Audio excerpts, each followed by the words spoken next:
That's amazing. What stories did you hear from Uncle Bobby and Al Unser Sr. and about their racing days? Oh man. Um, definitely racing back then was a lot different than it is now, for sure. I mean, the technology is different. Definitely the safety, around safety is different. Um, but both of them were very competitive in different ways, and they were brothers, right? So they were also very competitive against each other. Um, my uncle Bobby was also like, and he would always just say, because he would always get in trouble a lot too. I mean, all of us Unsers would always get in trouble. We didn't like the rules, you know. But my uncle Bobby would always say, "Do you know who I am?" Like, his country twang. It always made us kids laugh. But the story, I mean, there's not really a specific story that sticks in my mind right at the moment, but he loved Pikes Peak,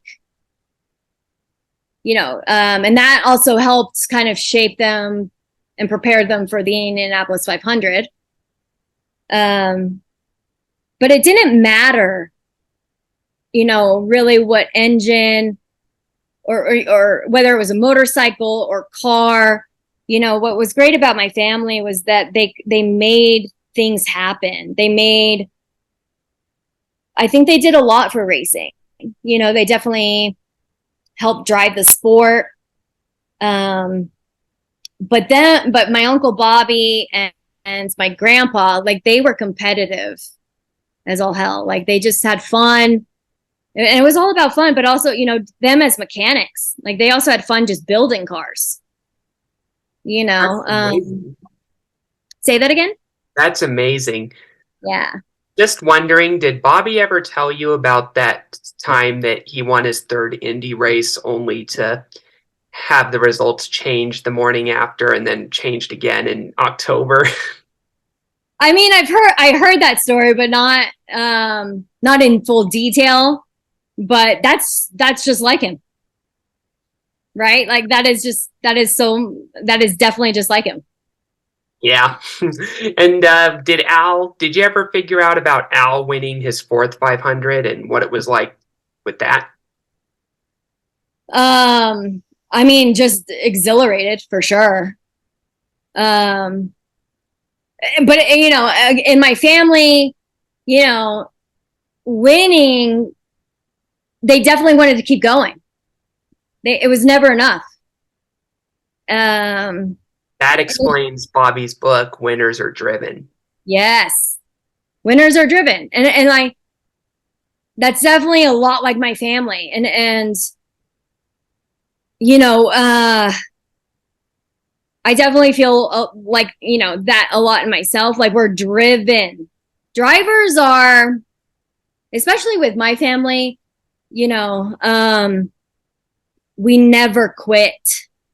Even that checkered flag, like first place, like and especially my dad too. Like, for us, second place is losing.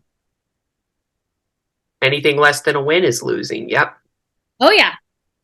We, you know, no matter if it's, we win the championship or even winning the Indianapolis 500, give it to us again.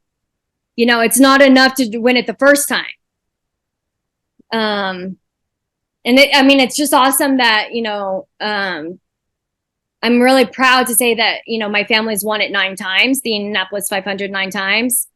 And my cousin Lonnie Unser, she's racing now.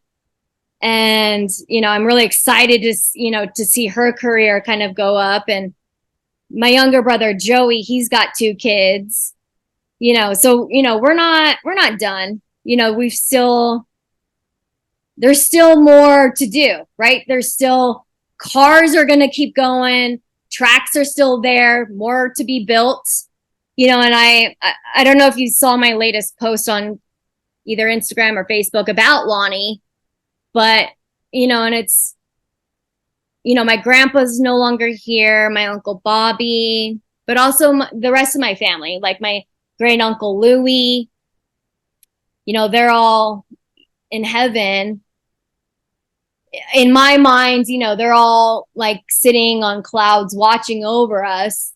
Same thing with my mom, and my mom's side of the family, but the racers, like they're definitely watching over us, cheering us all on, whether we're racing or not. Because I feel like I'm on wheels, like I'm in my wheelchair and I'm doing my own thing, my own path. And I'm trying to win the race for people with disabilities. So, we're all winners, winning some kind of race. Never give up. But we're all not done. Whether, we're all Unsers, we're all driven for something.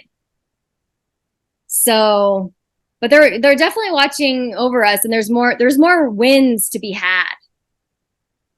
Yeah, that's amazing. And hopefully an Unser will go back to victory lane in Indianapolis sooner or later. Mm-hmm. I mean, and it's, we can joke about it, because there's the, there's the Andretti's, the Ray Halls, but the Unsers are coming for them. Yeah, for sure. I would say the Unsers came for the Andretti's a lot during Indianapolis with the heartbreak that the Andretti's have had. Yeah. It just seems like when you look at the results, it just seems like every time an Andretti almost won Indy, it seemed like every time they lost, it became an Unser that won. Yeah, for sure. Were you in victory lane when Al Jr. won his first 500? I was. That was 1992. What do you remember about that? I mean, it was nuts. It was crazy. It was exhilarating. So I can't remember. So 94, that would have made me, I was little. Don't make me do the math. But so we would wait in the motorhome. So us kids, we would watch the race, on TV, but we would hear it because we would be in the infield. So we would also hear the excitement, the everybody outside the motorhome. And so,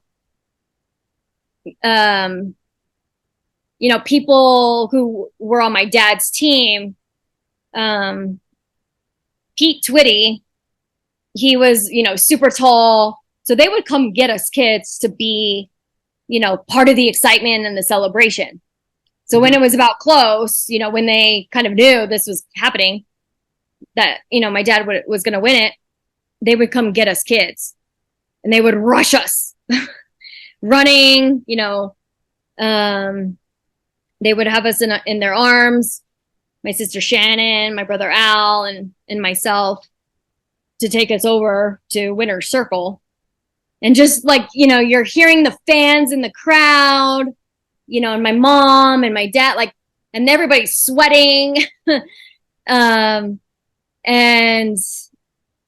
yeah, and the bright lights and, cameras flashing, and it was really exciting. It was, to be part of that celebration, what that meant to, my dad and my mom. But as a kid, you also don't really understand at that level of what you're just being a part of. It was crazy. It was nuts. And were you there in 1994? I was, yeah, for his second win. It was also really exciting. I was also sick because I had appendicitis. So I was in a lot of pain in my stomach, right? Nobody knew what was happening. But that was also, again, really exciting. The same sort of scenario, like they came and got us for the photos, driving around the track in the car.